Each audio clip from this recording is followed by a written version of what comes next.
Hey guys, my name is Sara Dietschy, rhymes with Dietschy. I'm a YouTuber and also a former creative resident. I am here with my friend who is the first resident from the UK. So tell me a little bit about your work and what you're going to do this year at the Adobe Creative Residency. So my name's Isabel. I'm based in Leeds in the UK. So I'm really interested in how we can use letters themselves to actually visualize the meaning. So like with the balancing act postcards, I wanted to see, can you actually imply the meaning through the kind of design that you're using? I really like it when you have that aha, I get it moment when people look at stuff and they're like, I get what that means. So I'm really interested in how we can use like design and typography to not only visualize things you understand, but also maybe if you were looking at something in a different language or a phrase you're unfamiliar with, I like the way we can use language to visualize these untranslatable things.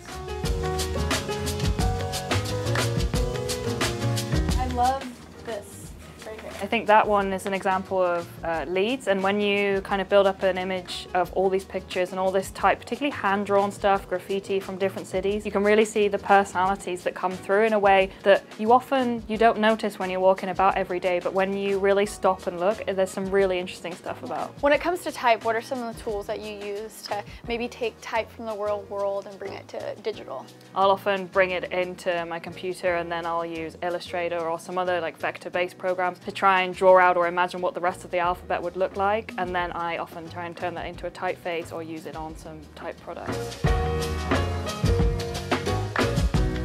My project is called Character. So the idea is I want to explore how we can use typography to visualize these kind of characteristics of a certain place, but also how we can do that with typeface design itself. Like, why do some typefaces feel German or some typefaces feel English? How can you make a typeface feel friendly? I want to explore all of that.